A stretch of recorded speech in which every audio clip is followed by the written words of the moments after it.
Assalamualaikum warahmatullahi wabarakatuh. Selamat bertemu teman-teman yang dilaksanakan oleh Badan Pengawas Republik Indonesia pada tahun 2020 ini. Pada kesempatan ini, perkenalkan, nama saya Hasanul Minan. Saya dosen ilmu hukum di Universitas Nahdlatul Ulama Indonesia. Pada kesempatan ini saya akan mengajak kita semua berdiskusi tentang netralitas aparatur sipil negara dalam penyelenggaraan pemilihan kepala daerah maupun pemilu.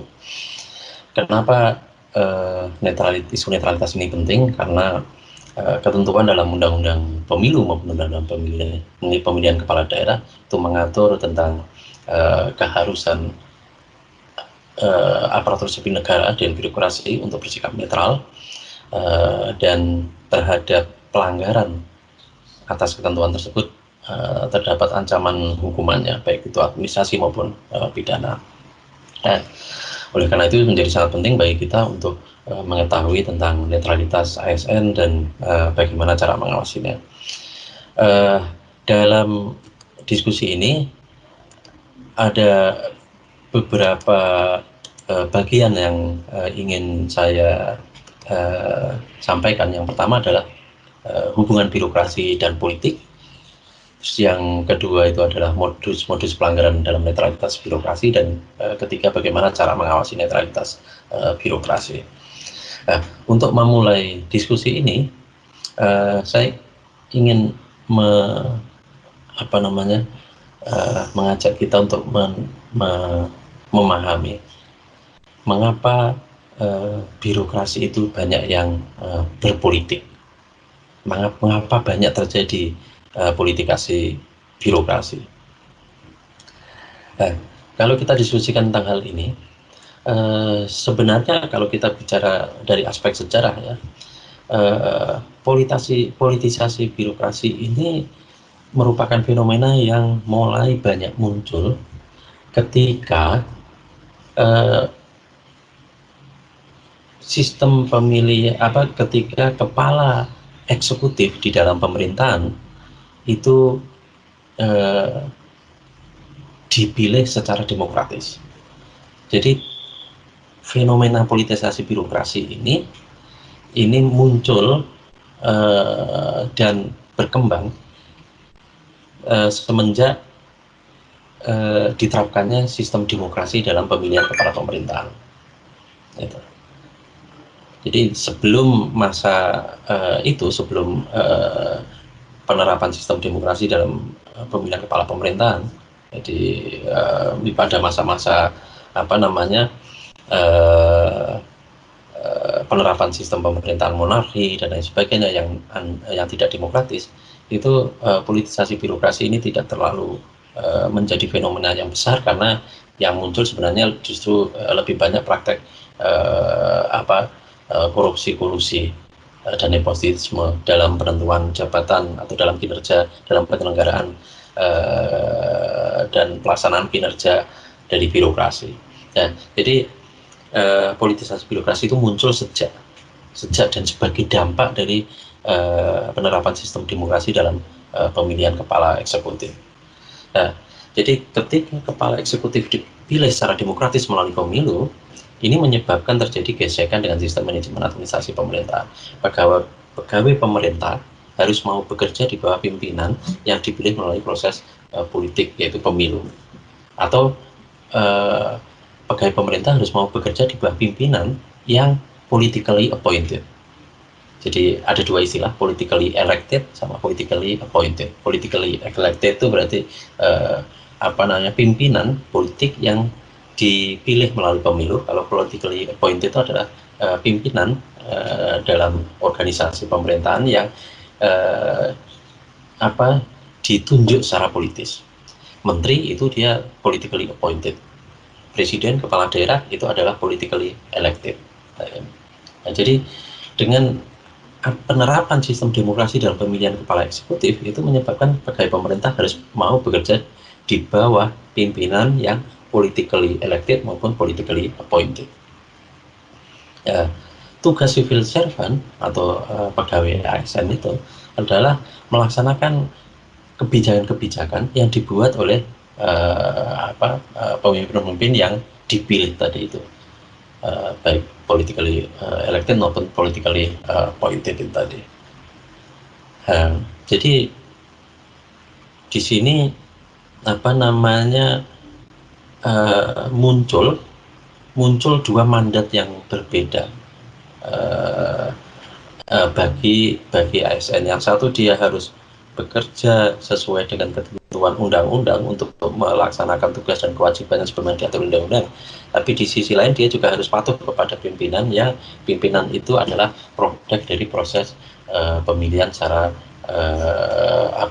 demokratis tadi. Jadi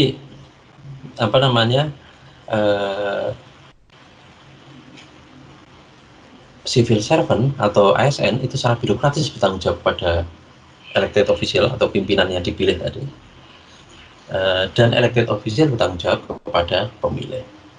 Jadi sebenarnya ini penerapan sistem demokrasi dalam pemilihan kepala eksekutif itu adalah sebuah upaya untuk mendorong agar civil servant itu tunduk kepada rakyat sebagai pemegang atau pemilik kedaulatan, tetapi ketertundukan itu dibangun berdasarkan pola tadi. Jadi civil servant atau ASN itu secara birokratis bertanggung jawab kepada pimpinan mereka, yang pimpinan mereka itu tadi dipilih melalui pemilu, dan pimpinan yang dipilih melalui pemilu tadi bertanggung jawab kepada pemilih. Jadi alurnya semacam itulah. Konstruksi yang semacam ini itu menyebabkan aparat birokrasi atau civil servant itu acap kali atau sering gitu ya terjebak dalam jaring permainan politik. Jadi di satu sisi untuk menunjukkan loyalitasnya kepada pimpinan, dia harus memberikan layanan yang baik, dan di sisi lain terkadang untuk mempertahankan posisinya dia harus melakukan tindakan-tindakan yang kadang bersifat melawan ketentuan perundang-undangan. Ya, dalam situasi semacam itu atau dalam lingkungan semacam itu, maka pengaturan tentang netralitas politik civil servant atau ASN itu bertujuan untuk menjaga kepercayaan masyarakat atas netralitas dan profesionalitas birokrasi.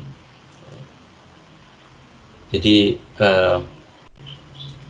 karena birokrasi atau ASN itu berada dalam ruang atau lingkungan politik yang sangat politis tadi, maka diperlukan pengaturan tentang netralitas politik civil servant itu. Kenapa? Karena jika civil servant secara terbuka memberikan dukungan politik atau menunjukkan sikap perlawanan kepada pimpinan mereka, maka pihak oposisi akan melihatnya sebagai kolusi. Jadi kalau civil servant secara terbuka memberikan dukungan kepada pimpinan politiknya, itu dianggap kolusi. Tapi kalau civil servant atau ASN itu menunjukkan sikap perlawanan kepada pimpinan mereka, yang pimpinan itu baik yang elected maupun politically appointed official, itu akan dilihat oleh kaum oposisi atau kelompok oposisi sebagai peluang untuk menggoyang pemerintahan. Nah, ketidakpercayaan ini nanti akan menggerus legitimasi dari civil servant itu sendiri. Jadi begitu ininya background dari kenapa netralitas birokrasi itu menjadi penting.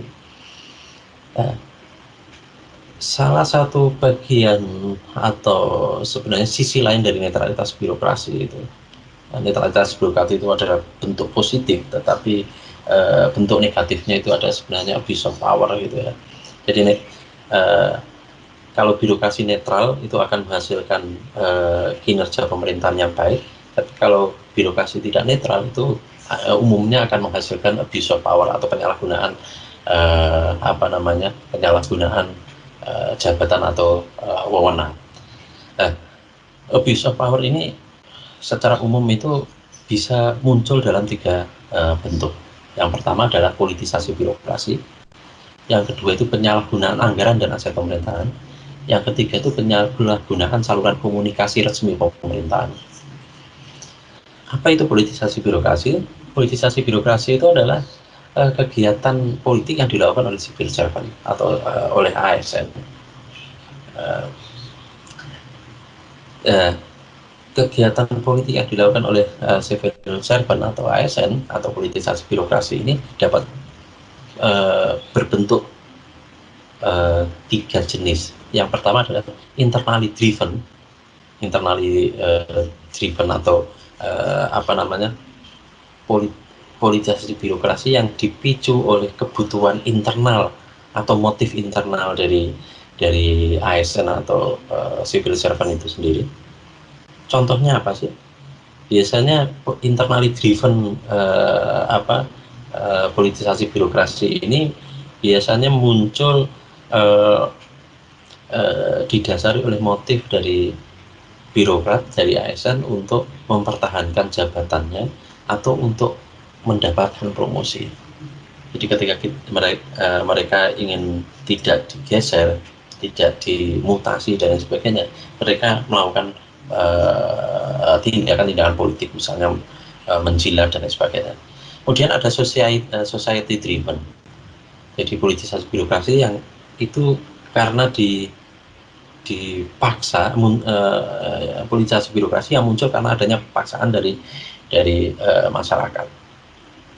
Jadi biasanya model-model semacam ini, politisasi birokrasi ini terjadi ketika pemilu itu menghasilkan peta politik yang tidak berimbang. Ada kelompok yang sangat dominan, dan kelompok yang sangat dominan ini biasanya mencoba mempengaruhi birokrasi untuk melayani kepentingan kelompok pemenang. Kemudian politician driven, jadi politisasi birokrasi yang disebabkan oleh yang berjenis politician driven ini itu biasanya muncul karena birokrat itu berpolitik karena dipengaruhi atau didorong oleh kelompok politisi.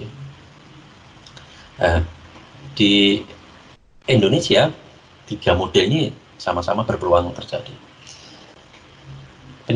Yang kedua adalah penyalahgunaan anggaran dan aset pemerintah. Jadi bentuk politisasi birokrasi dalam konteks ini adalah pimpinan organisasi, pimpinan pemerintahan yang berasal dari elected maupun politically appointed official itu dengan didukung oleh birokrasi atau didukung oleh ASN itu memanfaatkan anggaran dan aset pemerintah untuk mendukung kepentingan politiknya. Biasanya ini incumbent dalam penyelenggaraan pemilu atau pilkada. Yang ketiga adalah penyalahgunaan saluran komunikasi formal pemerintah. Jadi di sini bentuk politisasi birokrasinya adalah kaum politisi yang menguasai unit-unit pemerintahan itu, mereka memanfaatkan saluran komunikasi resmi dari pemerintah, misalnya televisi atau radio atau papan-papan iklan atau media publikasi lainnya untuk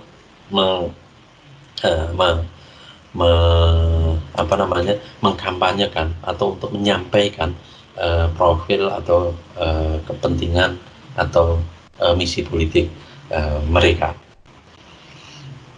Jadi itu adalah beberapa bentuk atau 3 bentuk politisasi birokrasi. Bagaimana modus politisasi birokrasi dan abuse of power dalam pemilu di Indonesia? Di dalam pemilu di Indonesia ini, baik itu pemilu eksekutif, legislatif maupun pilkada, ya, pilpres, pemilu DPR maupun pilkada, ini selalu diwarnai oleh politisasi birokrasi. Dan modusnya itu ada beberapa macam. Setidaknya ada 4 yang bisa kita identifikasi. Yang pertama adalah penyalahgunaan anggaran. Penyalahgunaan anggaran ini bisa dalam bentuk bansos, penyalahgunaan anggaran APBD, dan lain sebagainya. Jadi pada modus pertama ini politisasi birokrasinya itu dilakukan terkait dengan aspek anggaran pemerintah, baik pusat maupun daerah. Bentuknya apa biasanya? Itu ada peningkatan alokasi dana bansos. Jadi biasanya sebelum 1 tahun atau 2 tahun sebelum penyelenggaraan pemilu atau pilkada terutama, itu kepala daerah incumbent yang sedang menjabat dan dia ingin maju lagi dalam pilkada berikutnya, itu seringkali dia mengotak-atik anggaran daerah APBD, dan 1 tahun atau 2 tahun sebelum pilkada dia sudah mulai mengubah komposisi, mengubah alokasi, memperbesar alokasi anggaran untuk bansos yang nanti akan dijadikan sebagai pokber, sebagai gula-gula untuk diberikan kepada kelompok-kelompok pendukungnya. Itu. Jadi itu salah satu bentuk modus dalam penyalahgunaan sumber daya negara dalam pemilu. Yang kedua itu adalah mobilisasi ASN. Mobilisasi ASN itu dilakukan biasanya oleh incumbent dengan cara memerintahkan mereka atau mengancam mereka, memerintahkan dan dengan disertai ancaman biasanya untuk secara total mendukung kepala daerah yang sedang mencalonkan kembali. Atau kadang-kadang juga meskipun kepala daerah tersebut tidak mencalonkan kembali, dia memobilisasi ASN agar mendukung calon yang dia dukung. Jadi itu adalah bentuk mobilisasi ASN. Yang ketiga adalah penyalahgunaan fasilitas negara.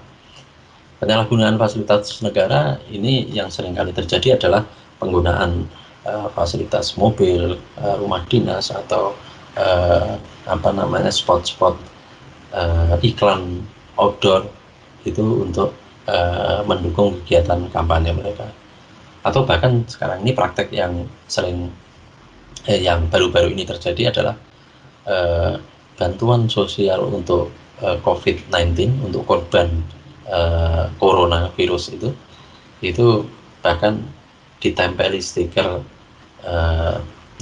kepala daerah yang akan mencalonkan kembali dalam pilkada 2020 ini.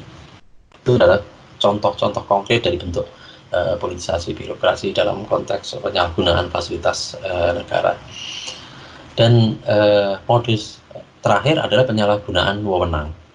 Penyalahgunaan wewenang ini seringkali terjadi dan dilakukan oleh incumbent sebagai salah satu bentuk dari politisasi birokrasi, dan wujudnya itu biasanya atau seringkali terjadi kasusnya adalah wewenang kepala daerah untuk menerbitkan berbagai macam izin, terutama misalnya izin pembangunan real estate, komplek perumahan, atau izin perusahaan dan lain sebagainya, itu dimainkan, diuangkan, dan tujuannya adalah dana yang terkumpul nanti akan digunakan sebagai dana politik untuk menyokong proses kampanye dalam pilkada. Bahkan dalam prakteknya di beberapa tahun terakhir, penyalahgunaan wewenang ini tidak hanya terkait dengan pengeluaran izin, tetapi juga jual beli jabatan. Jadi bahkan kepada ASN yang ingin ikut berkompetisi dalam pengisian jabatan-jabatan pimpinan di sub unit, di tingkat Pemda biasanya itu kepala daerah juga mengutip bayaran. Itu adalah politisasi birokrasi. Jadi kalau kita sederhanakan dari 5 modus politisasi birokrasi yang di Indonesia tadi, kepentingannya ada 2. Yang pertama adalah politisasi birokrasi yang tujuannya adalah untuk mendapatkan dukungan. Yang kedua adalah politisasi birokrasi yang tujuannya adalah untuk mengumpulkan atau mendapatkan uang. Yang pertama untuk mendapatkan dukungan tadi adalah misalnya dengan mobilisasi ASN, mobilisasi PNS, itu terus kemudian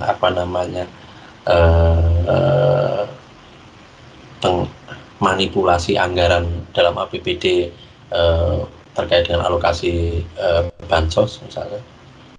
Terus yang kedua jenis politisasi birokrasi yang tujuannya untuk menggalang dana itu adalah penyalahgunaan wewenang, misalnya wewenang dalam penerbitan izin usaha, wewenang dalam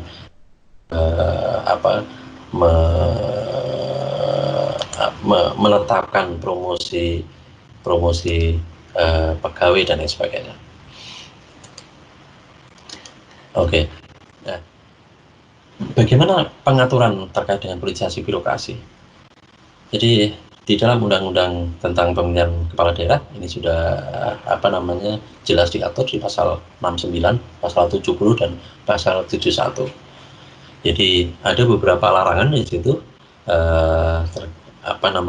untuk menggunakan fasilitas dan anggaran pemerintah, kemudian larangan untuk ikut berkampanye, kemudian larangan untuk menggunakan program dan kegiatan 6 bulan sebelum masa jabatan yang berakhir untuk petahana. Terus kemudian larangan menggunakan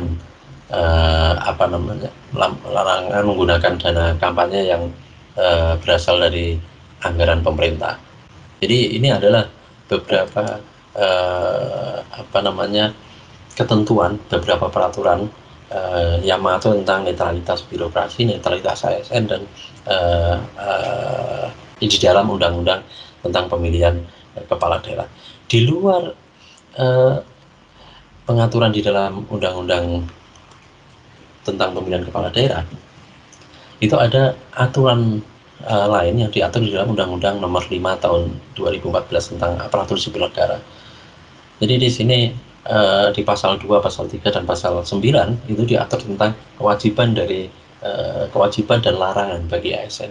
Ada asas netralitas, ada kewajiban untuk mentaati berbagai peraturan seperti nilai dasar, kode etik, dan sebagainya, serta adanya kewajiban untuk bersikap netral, bebas dari pengaruh dan intervensi semua golongan dan partai politik. Di samping itu juga ada aturan lain, yakni PP Nomor 53 Tahun 2010 tentang disiplin PNS, yang mengatur tentang larangan bagi PNS untuk memberikan dukungan kepada calon kepala daerah dan wakil kepala daerah. Ini bahkan ada 5 bentuk bentuk kegiatan itu yang dilarang di sini, yang terkait dengan pemberian dukungan kepada calon kepala daerah.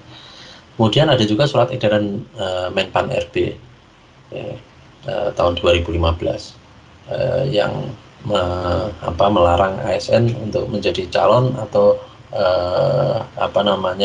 untuk memberikan dukungan kepada calon kepala daerah. Jadi kalau kita lihat di sini sebenarnya kerangka hukum atau peraturan yang terkait dengan netralitas ASN dan birokrasi ini di Indonesia sebenarnya sudah cukup banyak, dan itu tidak hanya diatur di dalam undang-undang tentang pemilu dan undang-undang tentang pemilihan kepala daerah, tapi juga diatur dalam undang-undang tentang aparatur sipil negara. Nah, kalau kita lihat latar belakang, motif, kemudian aturan hukum yang seperti itu, dan kita lihat juga praktek praktek dalam pemilu-pemilu sebelumnya di Indonesia, di mana politisasi birokrasi itu atau netralitas birokrasi itu sering menjadi objek permainan, maka pertanyaannya dalam pilkada tahun 2020 ini apa yang harus dilakukan? Bagaimana cara mengawasi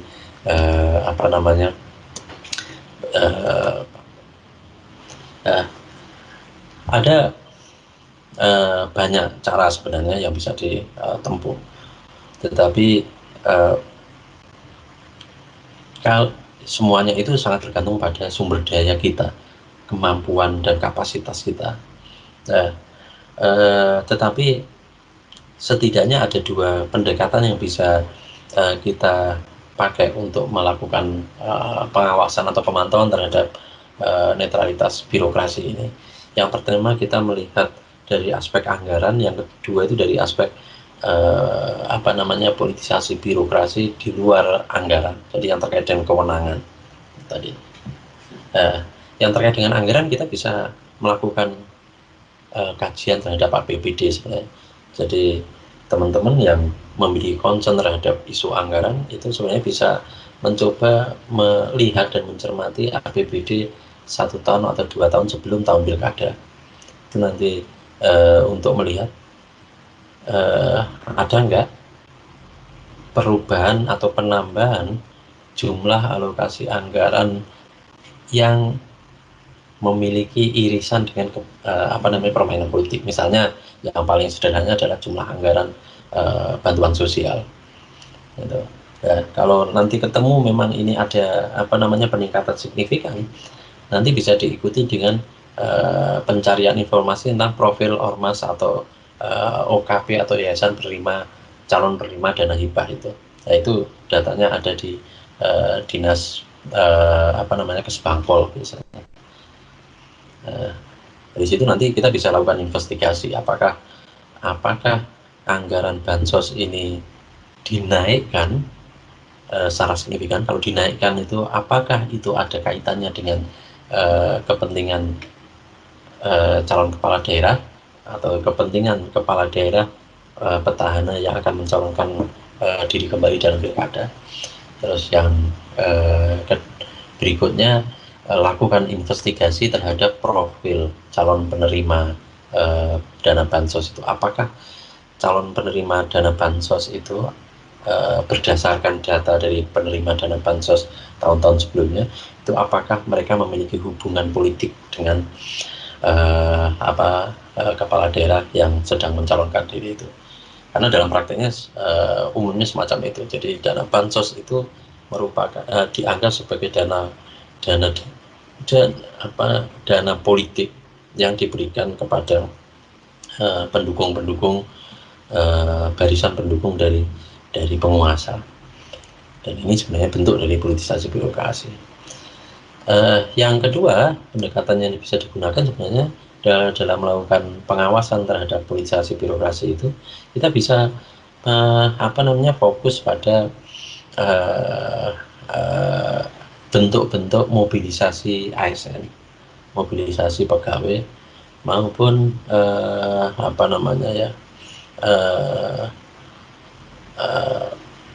praktek mobilisasi massa untuk mendukung calon yang dilakukan oleh aparatur pemerintah.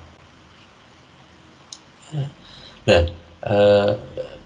kegiatan pengawasan ini bisa kita lakukan sebenarnya dengan cara yang sederhana melalui pemantauan media. Jadi di media itu seringkali muncul berita tentang kegiatan dari kepala daerah atau kegiatan dari pimpinan unit pemerintahan di tingkat daerah yang mengandung nuansa kampanye. Itu beberapa kali terjadi semacam itu. Itu kita bisa cek dari pemberitaan, dan ketika kita temukan pemberitaan semacam itu, kita bisa lakukan analisa apakah kegiatan tersebut atau tindakan tersebut mengandung unsur politisasi birokrasi atau pelanggaran norma terkait dengan netralitas ASN.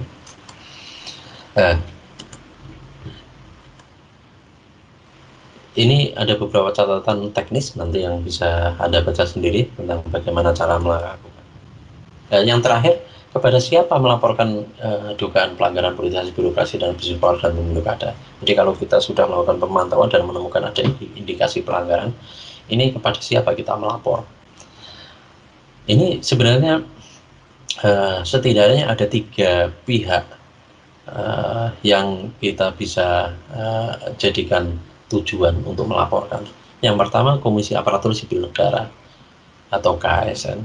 Kita bisa melaporkan kepada KASN ketika dari hasil pemantauan kita itu kita melihat ada indikasi atau ada dugaan pelanggaran kode etik ASN yang merujuk pada peraturan tadi yang saya sebutkan di depan. Jadi kalau ada ASN yang menunjukkan preferensi politiknya atau dia di Facebook itu membuat status yang mendukung calon tertentu, itu bisa dilaporkan kepada KSN. Di samping dilaporkan pada KSN, tentunya bisa dilaporkan kepada Bawaslu. Yang kedua, kalau terkait dengan dugaan penyalahgunaan anggaran, itu teman-teman bisa melaporkan di samping kepada Bawaslu. Kalau itu ada irisannya dengan kepentingan kampanye pemilu, itu bisa dilaporkan juga kepada KPK maupun kepada kepolisian setempat. Sedangkan terkait dengan penyalahgunaan fasilitas negara, itu bisa dilaporkan kepada KSN dan juga kepada Bawaslu. Kenapa dilaporkan kepada KSN? Karena penyalahgunaan fasilitas negara itu termasuk juga pelanggaran kode etik ASN. Nah, jadi begitu saudara-saudara, hal yang bisa saya sampaikan terkait dengan materi tentang netralitas birokrasi. Kita berharap dengan semakin banyak pihak yang mengetahui hubungan antara birokrasi dan politik, kita bisa semakin memahami sekaligus semakin sadar akan pentingnya mengawasi netralitas birokrasi. Karena sejak penerapan sistem demokrasi dan pemilihan pimpinan eksekutif dalam pemerintahan, itu birokrasi menjadi terjebak dalam tarik ulur permainan politik, dan dampaknya mereka juga entah karena motif pribadi maupun karena dipaksa oleh lingkungan, mereka seringkali terjebak untuk melakukan praktek-praktek yang melanggar ketentuan. Dan dampak dari praktek-praktek atau tindakan-tindakan tersebut itu adalah tercederainya nilai-nilai demokrasi, dilanggarnya tatanan sosial dan tatanan hukum, dan pada ujungnya adalah masa depan bangsa yang dipertaruhkan. Demikian yang bisa saya sampaikan. Jika ada pertanyaan nanti bisa disampaikan di kolom komentar di channelnya Bawaslu. Terima kasih. Wassalamualaikum warahmatullahi wabarakatuh.